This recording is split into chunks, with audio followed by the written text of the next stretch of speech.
So when we are talking about modernization of a microservices, right? So in this scenario, there are many such things are keep coming when we are talking about modernization here, correct?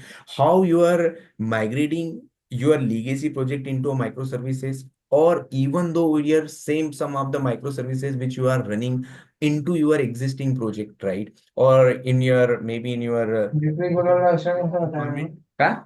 In that scenario, in on-premises environment also, how you will move into a what we can say into a cloud-based environment like this. So there is a one particular scenario I can tell you there are many such tools. So there is a tool something called as an APIG, correct? So people are using for APIG from that APIG cloud, and also now it is supported from that Google, which is an just you can say replacement of API gateway, but it provides a much more rich facility on top of as compared to API gateway, correct? So whenever we are talking about API gateway or APIG, this is a one of that scenario. So you are migrating. So you have already created, let's say, for Spring Boot Resonance 4J API gateway. Now you are migrating from Resonance 4J API gateway to your APIG gateway, where you can restrict, you can have a request limit, right? You can also convert your different kind of data. And then there is a many more other facilities for monitoring, for health checks, and so many things for APIG. Correct. So that is just one of the part here. Then how you can system design is another concept here. So what is the system design and how you can create APIs, right? So creating an APIs is also a challenge, and you need to think about it. People who are a senior architect and people who are who you can say working into senior role, or individual contributors as more than 8 or 9 years who are owning that complete project, they basically talk about and they think about that how we need to develop that particular microservices. So this microservices can be developed, and this system design or API design can be developed onto a different technologies. Maybe it could be on GraphQL, maybe it could be on what we can say Micronauts or Quarkus with Kotlin. Then they can also use for REST APIs using the Spring Boot, right? And maybe you can develop it into a Node.js or maybe a Python, correct? Or there are maybe other languages also.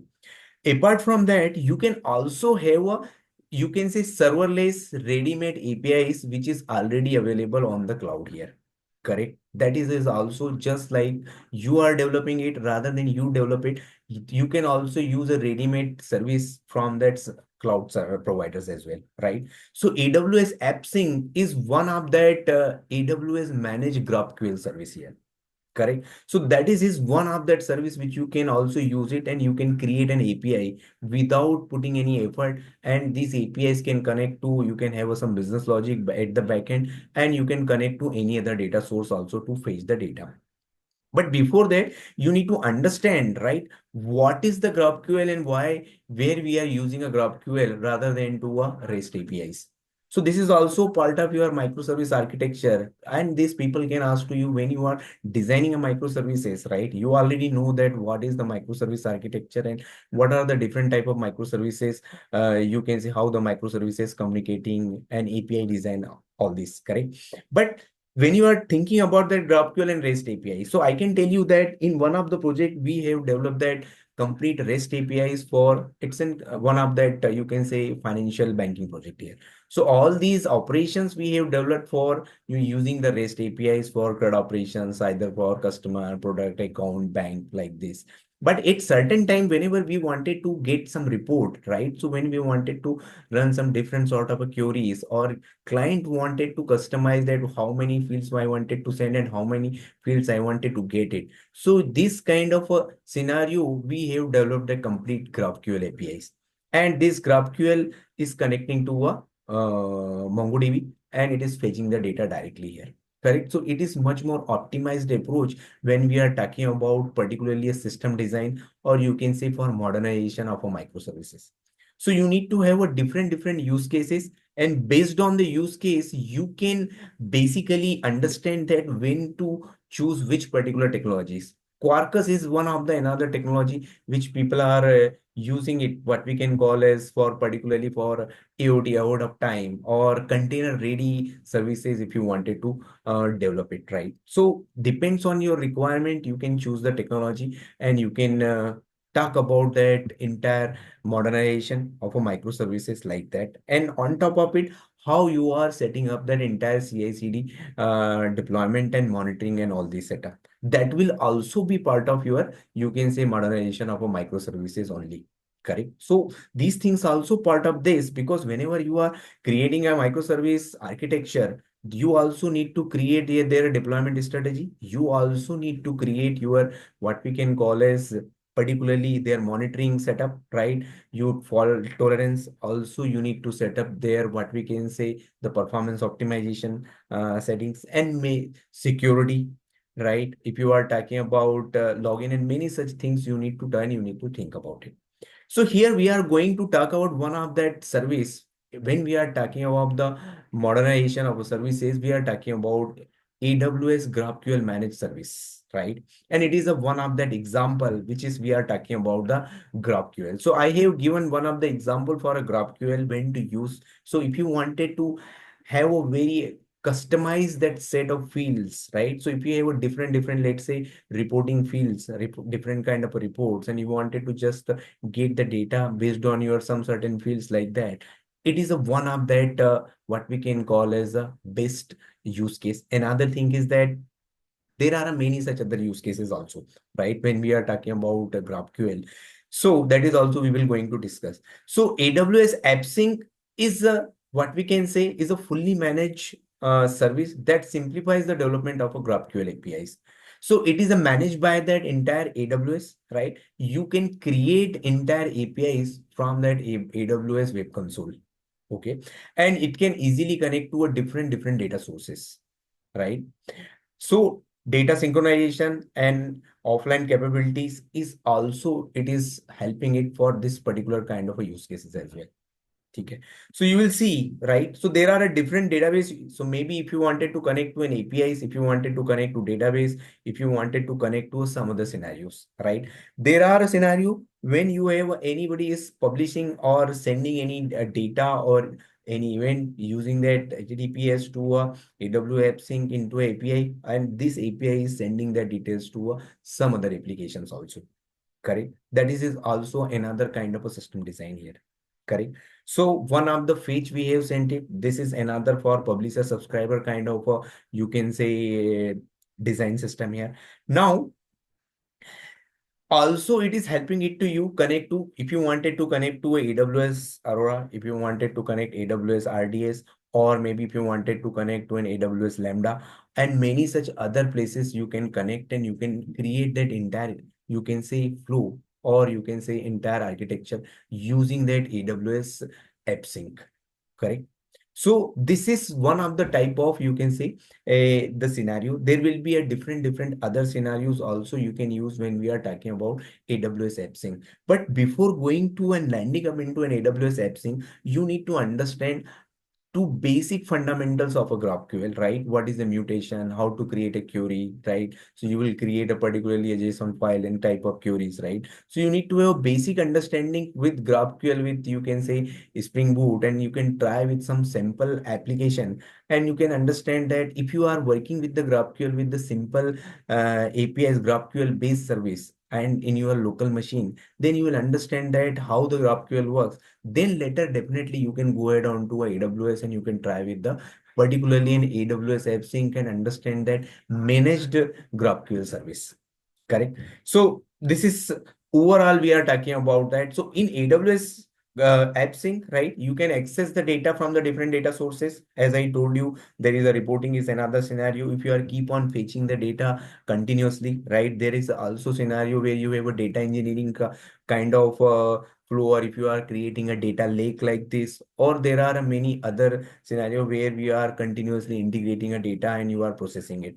Correct. This is one of the type of scenario. You can also do combine multiple source GraphQL APIs into a single, and you can merge the GraphQL API. This is also another scenario where you can combine that GraphQL, multiple GraphQL APIs, right?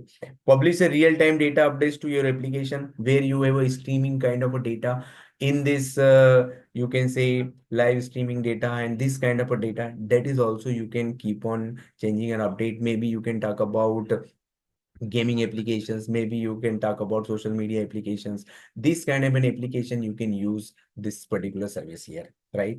So good point is any application, if you are going to use it onto a AWS, right, or any other cloud, especially you are, so you will have a built-in security facility, so you can secure that service. You will have a different kind of a security, maybe firewall security, you can say on the VPC level security, API level security, right? There is an encryption. So many such facilities we have it, correct? And then you can have a logging and tracing also using that AWS Cloud Tail and AWS Cloud Watch. That is also there. Then also you can use that optional caching for a low latency. So you can also cache some kind of a response which is frequently people are looking for. That is also you can use it, right? And this is also improving your performance.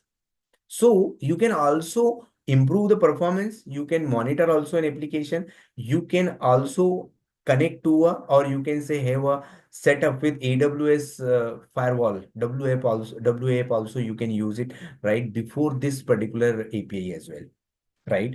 And good thing is that you need to pay, right, as per the use. So you will be basically getting charge for that whatever API request and real-time message you are delivering or processing it, correct? So everything which we are talking about the serverless concept here, correct? So this is one of the good example, this service which is the AWS managed service. I'm talking about that there are many such things. If you wanted to connect from that load balancer, yes, definitely you can also connect from the load balancer to the API and then you can do it. So like this, depends on your scenario, you can connect and you can use it, correct? So this is now what is the features here, right? This some of the features we have already discussed, right? Server-side caching to make this data available into high speed in-memory caching for low latencies, right?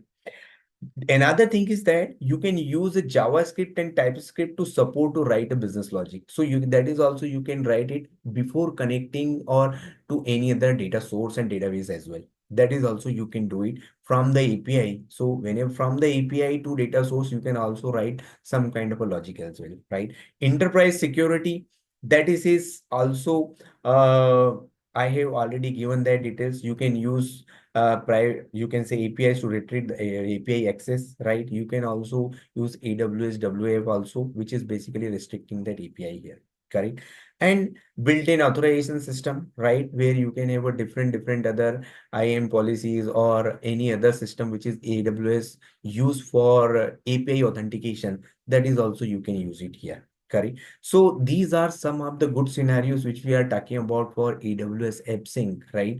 And if you have a little bit idea about it, maybe you guys are maybe connecting to me based on if you know that little bit idea about it for SSO authentication, or if you are talking about for you can say some of the authentication facilities which AWS provide, right? GraphQL, if you have some little bit idea, so you will get the idea actually what is I'm talking about.